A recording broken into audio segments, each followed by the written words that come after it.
ನಮಸ್ಕಾರ ವೀಕ್ಷಕರೇ, ನಿಗಮ ಟಿವಿಗೆ ಸ್ವಾಗತ. ಯುನೈಟೆಡ್ ಎಂಪ್ಲಾಯೀಸ್ ಯೂನಿಯನ್ ಅರ್ಪಿಸುವಂತಹ ಸಾರಿಗೆ ನಿಗಮದ ಶಿಸ್ತು ಮತ್ತು ನಡತೆ ವಿಶೇಷ ಕಾರ್ಯಕ್ರಮಕ್ಕೆ ಸ್ವಾಗತ. ನಾನು ಲಿಖಿತಾ ಮಂಜುನಾಥ್. ಸಾರಿಗೆ ನಿಗಮದ ಶಿಸ್ತು ಮತ್ತು ನಡತೆ ವಿಚಾರಕ್ಕೆ ಸಂಬಂಧಪಟ್ಟಂತೆ ಈಗಾಗಲೇ ಸಾಕಷ್ಟು ವಿಡಿಯೋಗಳನ್ನ ನಮ್ಮ ನಿಗಮ ಟಿವಿಯ ಮೂಲಕ ವೀಕ್ಷಣೆ ಮಾಡಿದ್ದೀರಿ. ಸೊ ಈ ಬಗ್ಗೆ ಹೆಚ್ಚಿನ ಡೀಟೇಲ್ಸ್ ಅನ್ನ ಕೊಡೋದಕ್ಕೆ ನಮ್ಮ ಜೊತೆ ಇವತ್ತು ನಮ್ಮ ಅತಿಥಿಗಳಾಗಿರುವಂತಹ ಯುನೈಟೆಡ್ ಎಂಪ್ಲಾಯೀಸ್ ಯೂನಿಯನ್ ನ ಅಧ್ಯಕ್ಷರಾಗಿರುವಂತಹ KR ವಿಜಯ್ ಕುಮಾರ್ ಅವರು ಕೂಡ ಇದ್ದಾರೆ. ಸರ್ ನಮಸ್ತೆ. ನಮಸ್ಕಾರ ಸರ್, ಮೊದಲನೇದಾಗಿ ಈಗ ಆಲ್ರೆಡಿ ತುಂಬಾ ಹೇಳಿದಿರಿ ಸಾರಿಗೆ ನಿಗಮದಲ್ಲಿ ಯಾವ ರೀತಿ ಶಿಸ್ತು ಮತ್ತೆ ನಡತೆಯನ್ನ ಅನುಸರಿಸಬೇಕಾಗತ್ತೆ, ಯಾವಾಗಿಂದ ಇದು ಜಾರಿಗೆ ಬಂತು ಅಂತ ಹೇಳಿ. ಈಗ ನಾವು ದೊಡ್ಡ ಪ್ರಮಾಣದ ಒಂದು ದಂಡವನ್ನ ವಿಧಿಸುವಂತಹ ಬಗ್ಗೆ ತಿಳಿದುಕೊಳ್ಳೋಣ. ಯಾಕಂತ ಹೇಳಿದ್ರೆ ಸಾಕಷ್ಟು ಜನ ಎಂಪ್ಲಾಯೀಸ್ಗೆ ಇರುತ್ತೆ ಯಾವ ರೀತಿಯಪ್ಪ ದಂಡ ವಿಧಿಸ್ತಾರೆ, ಸಣ್ಣದು ದೊಡ್ಡ ದಂಡ ಅಥವಾ ಸಣ್ಣ ದಂಡ ಅಂತ ಹೇಳಿ ಯಾವ ರೀತಿ ಪರಿಗಣಿಸ್ತಾರೆ, ಈ ರೀತಿ ಒಂದಷ್ಟು ಕನ್ಫ್ಯೂಷನ್ಸ್ ಇರುತ್ತೆ. ಅದಕ್ಕೆಲ್ಲ ನೀವು ಕ್ಲಾರಿಟಿ ಕೊಡ್ತಾ ಹೋಗಿ. ದೊಡ್ಡ ದಂಡವನ್ನ ವಿಧಿಸುವಂತಹ ಅಂದ್ರೆ ದೊಡ್ಡ ಪ್ರಮಾಣದಲ್ಲಿ ದಂಡ ವಿಧಿಸ್ತಾರಲ್ಲ, ಅದನ್ನ ಯಾವ ರೀತಿ ಪರಿಗಣಿಸಲಾಗತ್ತೆ ಅಂತ ಹೇಳಿ, ಅದಕ್ಕೆ ಕಾರ್ಯವಿಧಾನ ಏನು ಅಂತ. ನಮಸ್ಕಾರ. ಮೊದಲನೇದಾಗಿ ಶಿಸ್ತು ಮತ್ತು ನಡತೆ ನಿಯಮಾವಳಿ 1971-74 ಇಸ್ವಿಯಿಂದ ನಮ್ಮ ಸಾರಿಗೆ ಸಂಸ್ಥೆಯಲ್ಲಿ 4 ನಿಗಮಗಳಲ್ಲಿ ಎನ್ಫೋರ್ಸ್ ಅಲ್ಲಿ ಇದೆ. ಇದನ್ನ ನಾವು ಒಂದು ರೀತಿ ಹೇಳೋದಾದ್ರೆ, ಹಿಂದಿನ ಕಾಲದಲ್ಲಿ ಈ ಮೋಡಿ ಅಕ್ಷರದಲ್ಲಿ ದಾಖಲೆಗಳನ್ನ ರೆಡಿ ಮಾಡ್ತಿದ್ರಲ್ಲ, ಅಂದ್ರೆ ಆಗ ಪತ್ರಿಕೆಗಳು ಬರೆಯುವಾಗ ಒಂದು ಅಕ್ಷರ ಎಲ್ಲ ಸೇರಿಸಿ ಬೇರೆಯವ್ರು ಯಾರು ಓದಕ್ಕೆ ಆಗ್ಲಾರ್ದ ಸ್ಥಿತಿನಲ್ಲಿ ಒಂದು ಡಾಕ್ಯುಮೆಂಟ್ ರೆಡಿ ಮಾಡ್ತಿದ್ರು ಹಿಂದಿನ ಕಾಲದಲ್ಲಿ, ಅದು 50-60 ವರ್ಷಗಳ ಹಿಂದೆ. ಆ ರೀತಿ ಈ 50-60 ವರ್ಷಗಳ ಹಿಂದೆ ಏನು ಶಿಸ್ತು ಮತ್ತು ನಡತೆ ನಿಯಮಾವಳಿ ಅಂತ ಮಾಡಿದ್ದಾರೆ, ಅದು ಒಂದು ರೀತಿ ಮೋಡಿ ಅಕ್ಷರದ ಯಾರು ಓದಲಾರ್ದ, ಯಾರಿಗೂ ಅರ್ಥವಾಗದ ಒಂದು ನಮ್ಮ ಕಾನೂನಾಗಿದೆ. ಈ ಕಾನೂನನ್ನ ಬೇಕಾದವರು ಬೇಕಾದಾಗೆ ಬಳಸ್ಬೋದು, ಯಾಕೆ ಬೇಕಾದ್ರೆ ಇಂಟರ್ಪ್ರಿಟ್ ಮಾಡ್ಬೋದು. ಆ ತರದ ಅವಕಾಶಗಳನ್ನ ಎಲ್ಲ ಕಡೆ ತೆರೆದಿಟ್ಟಿದ್ದಾರೆ. ಈ ಹಿನ್ನೆಲೆಯಲ್ಲಿ 3 ಮತ್ತು 4ನೇ ದರ್ಜೆಯ ನೌಕರರು ನಿರ್ದಿಷ್ಟವಾಗಿ ಹೇಳ್ಕೋದ್ರೆ ಚಾಲಕ ನಿರ್ವಾಹಕರು ಮಾತ್ರ ಈ ಕಾಯ್ದೆಯಿಂದ ಹೆಚ್ಚಿನ ಪ್ರಮಾಣದ ದಂಡ ಶಿಕ್ಷೆಗೆ ಒಳಗಾಗ್ತಿದ್ದಾರೆ. ದೊಡ್ಡ ಪ್ರಮಾಣದ ದಂಡ ಶಿಕ್ಷೆ ಅಂದ್ರೆ ಏನು ಅಂದ್ರೆ, ಒಂದು ಕೆಲಸದಿಂದ ವಜಾ ಮಾಡೋದು, ಅಥವಾ ಹೆಚ್ಚು ಆನ್ಯುವಲ್ ಇನ್ಕ್ರಿಮೆಂಟ್ಗಳನ್ನ ಕಟ್ ಮಾಡಿಬಿಡುವುದು ಪೂರ್ತಿ, ಅಥವಾ ಬೇಸಿಕ್ ಲೆವೆಲ್ಗೆ ಇಳಿಸಿಬಿಡುವುದು. ಇದನ್ನು ಗರಿಷ್ಠ ಶಿಕ್ಷೆಗಳು ಅಂತಾರೆ. ಈ ಶಿಸ್ತು ನಿಯಮ ನಡತೆ ಮತ್ತು ನಿಯಮಾವಳಿಯ 1971 ಭಾಗ 2ರಲ್ಲಿ ಈ ಶಿಕ್ಷೆಗಳಿಗೆ ಸಂಬಂಧಪಟ್ಟಂತೆ ಉಲ್ಲೇಖ ಇದೆ. ಅದರ 18ನೇ ಒಂದು ಕಲಂನಲ್ಲಿ ಯಾವ್ಯಾವ ರೀತಿ ಶಿಕ್ಷೆಗಳು ವಿಧಿಸಬೇಕು ಅನ್ನೋದ್ರದ್ದು ಬಗ್ಗೆ ಪ್ರಸ್ತಾಪ ಇದ್ದು, ಗರಿಷ್ಠ ಶಿಕ್ಷೆ ಅಂತಂದ್ರೆ 18A 18B ಪ್ರಕಾರ ವಿಧಿಸುವ ಶಿಕ್ಷೆ ಆಗ್ತದೆ. ಅದರಲ್ಲಿ ಒಟ್ಟು 10 ಸಬ್ ಕಲಂಗಳು ಇದ್ರೂ ಸಹ ಮೇಜರ್ ಆಗಿ 18B ಅಂತಂದ್ರೆ ವಜಾ, 18A ಅಂತಂದ್ರೆ ಜಾಸ್ತಿ ಪ್ರಮಾಣದ ಆರ್ಥಿಕ ನಷ್ಟ ಆಗುವಂತಹ ಇನ್ಕ್ರಿಮೆಂಟ್ಸ್ ಕಟ್ ಮಾಡೋದು ಅಥವಾ ಬಿಡಿಕೆ ಮಾಡೋದು, ಮುಂದೂಡುವುದು ಇತ್ಯಾದಿ. ಸೊ ಇದಕ್ಕೆ ಕ್ರಮ ಏನು ಅಂತಂದ್ರೆ, ಯಾವುದೇ ಚಾರ್ಜ್ ಬಂದಾಗ ವಿಭಾಗ ನಿಯಂತ್ರಣಾಧಿಕಾರಿಗಳು ಅದ್ರ ಮೇಲೆ ಒಂದು ಚಾರ್ಜ್ ಶೀಟ್ ಫ್ರೇಮ್ ಮಾಡ್ತಾರೆ. ಅದ್ರಲ್ಲಿ ಸ್ಪಷ್ಟವಾಗಿ ಹೇಳ್ತಾರೆ, ನಿಯಮ 23ರ ಅಡಿಯಲ್ಲಿ ಅಂದ್ರೆ ಗರಿಷ್ಠ ಪ್ರಮಾಣದ ಶಿಕ್ಷೆ ವಿಧಿಸುವ ಸಲುವಾಗಿ ಈ ಚಾರ್ಜ್ ಶೀಟ್ ಕೊಡ್ತಾರೆ ಮತ್ತು ಅದ್ರ ಮೇಲೆ ಒಂದು ಎನ್ಕ್ವೈರಿ ಇನಿಷಿಯೇಟ್ ಮಾಡ್ತಾರೆ. ದೆನ್ ಆ ಎನ್ಕ್ವೈರಿ ರಿಪೋರ್ಟಿನ ಆಧಾರದ ಮೇಲೆ ಒಂದು ಗರಿಷ್ಠವಾದ ವಜಾ ಮಾಡ್ತಾರೆ, ಇದು ಮಾಡ್ತಾರೆ. ಇದು ಸಂಸ್ಥೆಯನ್ನು ನಡ್ಕೊಂಡ್ ಬಂದಿರೋ ವಿಧಾನ. ಓಕೆ ಸರ್, ನೀವೇ ಹೇಳ್ತಾ ಇದ್ರಿ ಈಗ ದೊಡ್ಡ ದಂಡ ಅಂತ ಹೇಳಿದ್ರೆ ಒಂದು ವಜಾ ಮಾಡುವಂತಹ ಆಪ್ಷನ್ ಇರುತ್ತೆ, ಇಲ್ಲ ಅಂತ ಹೇಳಿದ್ರೆ ಅವ್ರಿಗೆ ಏನ್ ಇನ್ಕ್ರಿಮೆಂಟ್ ಬರ್ಬೇಕಾಗಿರತ್ತೆ, ನಾವು ಕಾಯ್ತಾ ಇರ್ತೀವಲ್ವಾ ಇನ್ಕ್ರಿಮೆಂಟ್ ಬರುತ್ತೆ ಅಂತ ಹೇಳಿ, ಸೊ ಅದನ್ನೆಲ್ಲ ತಡೆ ಹಿಡಿತಾರೆ ಅಂತ ಹೇಳಿ. ಸೊ ಇದೆಲ್ಲವನ್ನ ನಿಗದಿಪಡಿಸ್ಬೇಕು ಅಥವಾ ಅಪ್ಲೈ ಮಾಡ್ಬೇಕು ಅಂತ ಹೇಳಿದ್ರೆ ಯಾರಾದ್ರೂ ಒಬ್ರು ವಿಚಾರಣೆ ನಡೆಸಲೇಬೇಕಾಗತ್ತೆ. ಈ ನೌಕರನ ತಪ್ಪಿದೆ ಅಂತ ಹೇಳಿ ಅದು ಪರಿಗಣಿಸಿದ ನಂತರದಲ್ಲಿ ಇದೆಲ್ಲ ದಂಡವನ್ನ ವಿಧಿಸಲಾಗತ್ತೆ. ಸೊ ಇಂತಹ ವಿಚಾರಣೆಯನ್ನ ನಡೆಸುವಂತದ್ದು ಯಾರು? ಮೊದಲನೇದಾಗಿ ತಾವು ಹೇಳಿದಂತೆ ಈ ಇಲಾಖಾ ವಿಚಾರಣೆಗಳನ್ನು ಮಾಡ್ಲಿಕ್ಕೆ ಮೊದಲು ಏನಿತ್ತು, ಕೆಲವು ಹಿರಿಯ ಅಧಿಕಾರಿಗಳು ವಹಿಸ್ತಾ ಇದ್ರು. ಕ್ರಮೇಣ ಅದರ ಒತ್ತಡ ಜಾಸ್ತಿ ಆಗಿದ್ದ ಹಿನ್ನೆಲೆಯಲ್ಲಿ ಔಟ್ಸೋರ್ಸ್ ಅಂತಂದ್ರೆ ನಿವೃತ್ತ ನ್ಯಾಯಾಧೀಶರು ಅಥವಾ ನಿವೃತ್ತ ಕಾನೂನು ಅಧಿಕಾರಿಗಳನ್ನ ಬಳಸ್ಲಿಕ್ಕೆ ಶುರು ಮಾಡಿದ್ರು. ಬೇಕೋ ಬೇಡವೋ ನಿವೃತ್ತ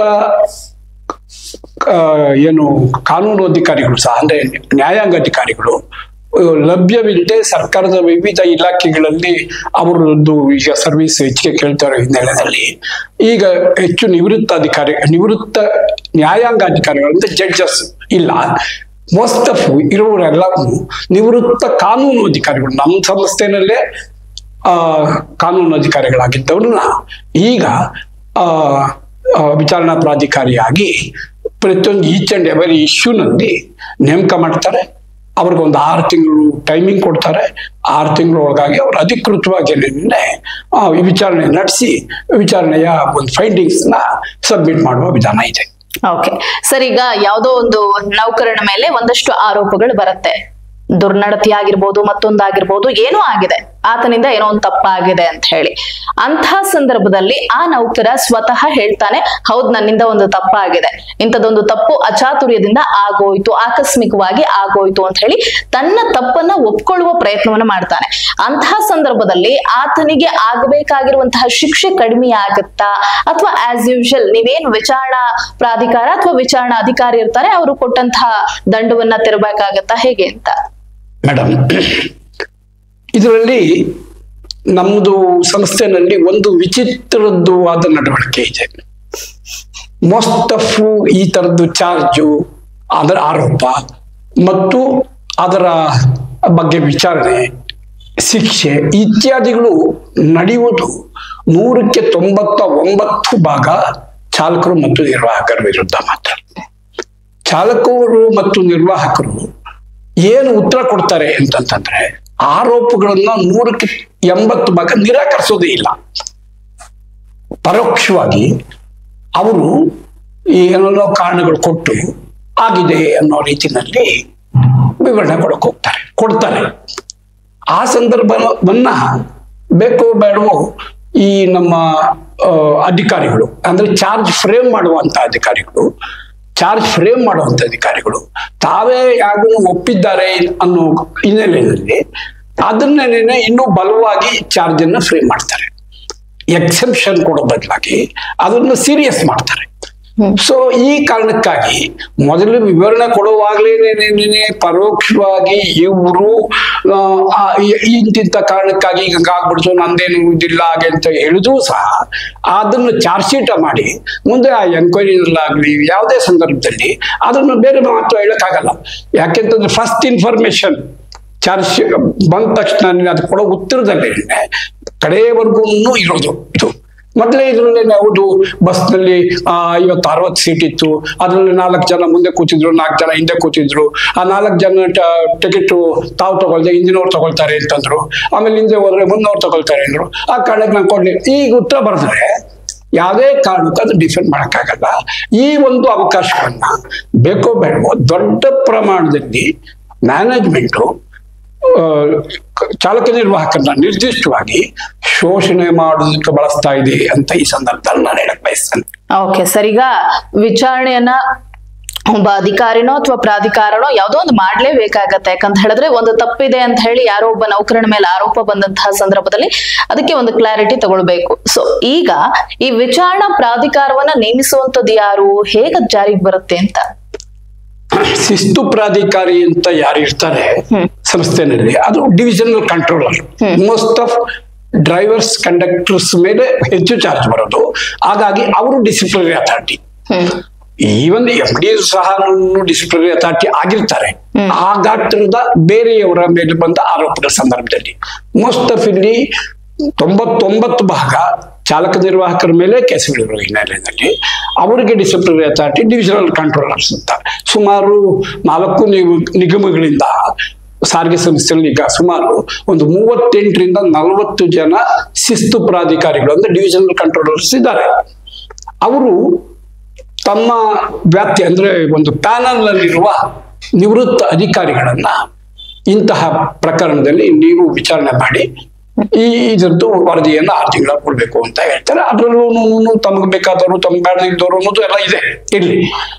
ಅದಾದ್ಮೇಲೆ ಈಗ ಈ ಏನು ನಿವೃತ್ತ ಕಾನೂನು ಅಧಿಕಾರಿಗಳನ್ನು ಈಗ ಬಳಸ್ತಿದ್ದಾರೆ, ಮೊದಲೆಲ್ಲಾನು ಅಧಿಕಾರಿಗಳು ಮಾಡ್ತಾ ಇದ್ರು. ಕೆಲವು ವರಿಷ್ಠ ಅಧಿಕಾರಿಗಳು ವಿಚಾರಣೆ ಮಾಡ್ತಿದ್ರು.